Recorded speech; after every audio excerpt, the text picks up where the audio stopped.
Audiobook da Revista Espírita de 1860. Maio, item 1. Boletim da Sociedade Parisiense de Estudos Espíritas. Sexta-feira, 30 de março de 1860, Sessão Particular Assuntos Administrativos. O Sr. Ledoyen, tesoureiro, apresenta o balanço da situação financeira da sociedade no segundo semestre do ano social, encerrado a 30 de março de 1860. O balanço é aprovado. Comunicações diversas. Primeiro, o Sr. Chouard, de Lyon, homenageia a sociedade com duas brochuras, contendo uma ode sacra sobre a imortalidade da alma, e a outra, uma sátira sobre as sociedades em comandita. A sociedade agradece ao autor e, embora uma dessas duas brochuras seja estranha aos objetivos de seus trabalhos, ambas integrarão o acervo de sua biblioteca. Segundo, leitura de 3 cartas do Sr. Molière sobre as curas operadas pela Srta. Godot, médium curador, que foi morar na casa dele e colocou-se sob o seu patrocínio. Como homem de ciência, o Sr. Molière observa os efeitos do tratamento praticado por essa senhorita nos diversos doentes que ela cuida. Ele procede a anotações exatas, como faria numa sala de clínica, e até chegou a constatar, em curto espaço de tempo, resultados deveras prodigiosos. Acrescenta o Sr. Presidente que a sociedade tem duplo motivo para interessar-se pela Srta. Godot, além da simpatia que naturalmente excitam os exemplos de caridade e desinteresse, tão raros em nossos dias. Do ponto de vista espírita, essa jovem lhe oferece preciosa matéria de estudo, por desfrutar de uma faculdade de certo modo excepcional. Quem não se interessaria por um médium de efeitos físicos, capaz de produzir fenômenos extraordinários? Quem poderia ver com indiferença aquele cujas faculdades são proveitosas à humanidade, revelando-nos, além disso, uma nova força da natureza? Terceiro, carta do Sr. Conde de R. É membro titular, que partiu para o Brasil, e que agora se acha retido no porto de Cherbourg, em razão do mau tempo. Ele pede à sociedade que o evoque na presente sessão, se possível. O Sr. T. observa que essa mesma pessoa já foi evocada 2 vezes, parecendo-lhe supérflua uma terceira evocação. O Sr. Allan Kardec responde que, sendo o estudo o objetivo da sociedade, a mesma pessoa pode oferecer observações úteis numa terceira vez, tão bem quanto o fez na segunda ou na primeira.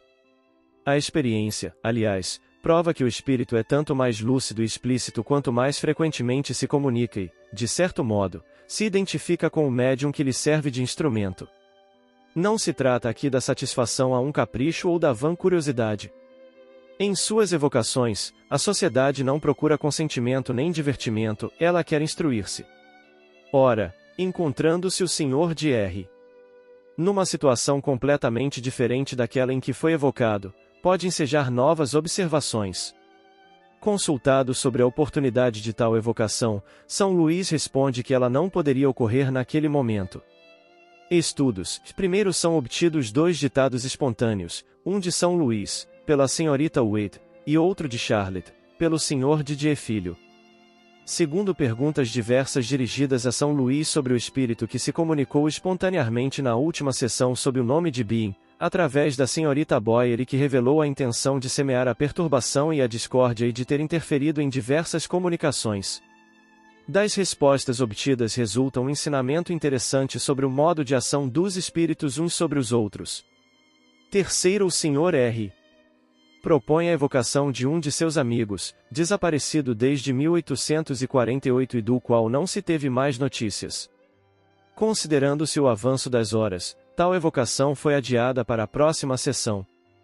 A sociedade decide que não se reunirá sexta-feira santa, 6 de abril. A partir de 20 de abril as sessões ocorrerão na nova sede da sociedade, a Rua Saint-Anne, no 59, Passagem Saint-Anne. Sexta-feira, 13 de abril, sessão particular. Assuntos administrativos, nomeação de 4 novos membros, como associados livres. A sociedade confirma o título de membro honorário a 5 membros precedentemente escolhidos. Comunicações diversas. A Sra. Diso é membro da sociedade, tendo feito uma viagem a Dieppe, dirigiu-se até Grandes Ventes, onde ouviu, do próprio padeiro Goubert, a confirmação de todos os fatos relatados no número do mês de março, e com detalhes ainda mais minuciosos. Pelo exame dos lugares pôde constatar, sobretudo para certos fatos, que a fraude era impossível. Parece resultar das informações obtidas que esses fenômenos tiveram como causa a presença de um rapaz, que desde algum tempo estava a serviço do padeiro, responsável, igualmente, por fatos semelhantes ocorridos em outras casas. Sendo os fenômenos independentes de sua vontade, pode-se classificá-lo na categoria dos médiuns naturais ou involuntários, de efeitos físicos. Desde que deixou a casa do Sr. Goldberg, nada se repetiu. Estudos, primeiro ditados espontâneos, obtidos por 3 médiuns. Segundo evocação do Dr. Vogel, viajante no interior da África, onde morreu assassinado. A evocação não deu os resultados esperados. O espírito declara estar sofrendo e reclama preces para ajudá-lo a sair da perturbação em que ainda se encontra. Diz que mais tarde poderá ser mais explícito. Propõe o Sr. Allan Kardec, como assunto de estudo, o exame aprofundado e detalhado de certos ditados espontâneos, ou outros, que poderiam ser analisados e comentados como se faz com as críticas literárias. Tal gênero de estudo teria a dupla vantagem de exercitar a apreciação do valor das comunicações espíritas, e, em segundo lugar, como consequência dessa apreciação, desencorajar os espíritos enganadores que, vendo suas palavras censuradas, controladas pela razão e, finalmente, repelidas, desde que tivessem um cunho suspeito, acabariam por compreender que perdem tempo. Quanto aos espíritos sérios, poderiam ser chamados para darem explicações e desenvolvimentos sobre os pontos de suas comunicações que necessitassem de elucidação. A sociedade aprova a referida proposta. Sexta-feira, 20 de abril de 1860, sessão particular. Correspondência, primeiro carta do Sr. J. E. de Saint-Étienne, membro titular, contendo apreciações muito judiciosas sobre o espiritismo. Prova esta carta que o autor o compreende sob seu verdadeiro ponto de vista.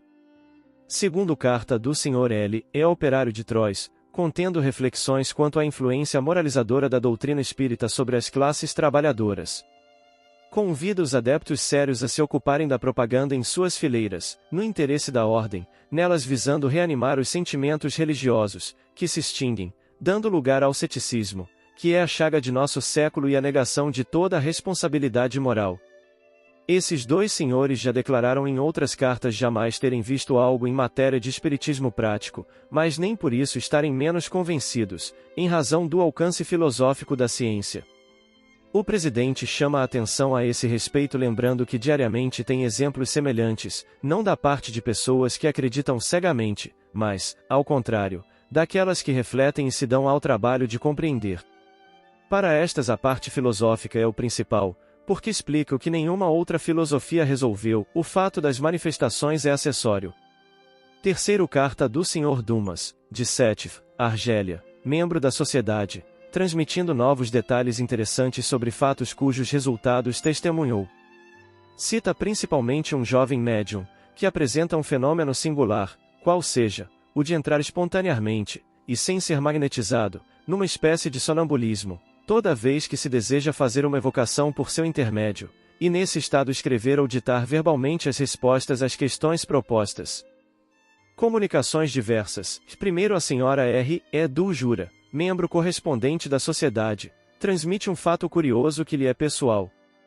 Trata-se de um velho relógio, ao qual se ligam recordações da família, e que parece estar submetido a uma influência singular e inteligente em determinadas circunstâncias. Segundo leitura de uma comunicação obtida numa outra reunião espírita e assinada por Joana d'Arc. Contém excelentes conselhos aos médiuns sobre as causas que podem aniquilar ou perverter suas faculdades mediúnicas. Publicada adiante. Terceiro o Sr. Cole. Inicia a leitura de uma evocação de São Lucas, evangelista, por ele dada em particular. Percebendo que nessa evocação são abordadas diversas questões de dogmas religiosos, o presidente interrompe a leitura em virtude do regulamento, que proíbe sejam tais assuntos tratados na sociedade. O Sr. Cole observa que, não tendo a comunicação nada que não seja ortodoxo, não tinha pensado que pudesse haver inconveniência em proceder à sua leitura. Objeta o presidente que as respostas sempre supõem perguntas. Ora, sejam as respostas ortodoxas ou não, não deixam de dar lugar à suposição de que a sociedade se ocupa de coisas que lhes são interditas. Uma outra consideração vem corroborar esses motivos, a de que, entre os membros, há aqueles que pertencem a diferentes cultos, o que para uns seria ortodoxo, poderia não o ser para outros, razão a mais de nos abstermos. Aliás, o regulamento prescreve o exame prévio de toda comunicação obtida fora da sociedade, medida que deverá ser observada rigorosamente. Estudos. Evocação do Sr. B. é amigo do Sr. Royer, desaparecido de casa desde 25 de junho de 1848. Dá algumas informações sobre sua morte acidental durante as escaramuças ocorridas naquela época. Pela linguagem e por algumas particularidades íntimas, reconhece o Sr. Royer a identidade. Sexta-feira, 27 de abril de 1860, Sessão Geral. Comunicações diversas. Primeiro carta do Dr. Molière, contendo novos estudos sobre as curas que ele obteve com o concurso da Srta. Godot, por meio daquilo que se pode chamar a medicina intuitiva. Publicada a seguir. Segundo a propósito da medicina intuitiva, o Sr. C. é um dos ouvintes presentes à sessão, após convidado pelo presidente, dá informações do mais alto interesse sobre o poder curador de que desfrutam certas castas negras. Natural do Hindustão, de origem indiana, o Sr. C. foi testemunha ocular de numerosos fatos desse gênero, dos quais não se dava conta àquela época. Hoje ele encontra a chave no espiritismo e no magnetismo. Os negros curadores fazem largo uso de certas plantas, mas muitas vezes se contentam em apalpar e friccionar o doente, agindo conforme as instruções de vozes ocultas que lhes falam. Terceiro fato curioso de intuição circunstanciada de uma existência anterior. A pessoa em questão, que consigna o fato numa carta a um de seus amigos, o qual a leu, diz que desde sua infância tem uma lembrança precisa de haver perecido durante os massacres de São Bartolomeu, recordando-se até mesmo de detalhes de sua morte, lugares, etc. As circunstâncias não permitem ver nesse pensamento o resultado de uma imaginação exaltada, considerando-se que tal lembrança remonta a uma época na qual não se cogitava absolutamente nem de espíritos nem de reencarnação. Quarto, o Sr. Jorge G. é de Marsella, transmite o seguinte fato: um jovem rapaz morreu há 8 meses, e sua família, na qual se encontram 3 irmãs médiuns, o evoca quase diariamente, servindo-se de uma cesta. Cada vez que o espírito é chamado, um cãozinho, do qual muito gostava, pula sobre a mesa e vem cheirar a cesta, dando grunhidos. A primeira vez que isso aconteceu, a cesta escreveu espontaneamente: meu bravo cachorrinho, tu me reconheces. Diz o Sr. G. é poder assegurar a realidade do fato. Não o viu, mas as pessoas que o contam, e que muitas vezes o testemunharam, são muito bons espíritas e bastante sérias para que se possa duvidar de sua sinceridade. Depois disso, pergunta ele se o perispírito, mesmo não tangível, tem um aroma qualquer, ou se certos animais são dotados de uma espécie de mediunidade. Um estudo especial será feito ulteriormente sobre esse interessante assunto, no qual outros fatos não menos curiosos parecem lançar alguma luz.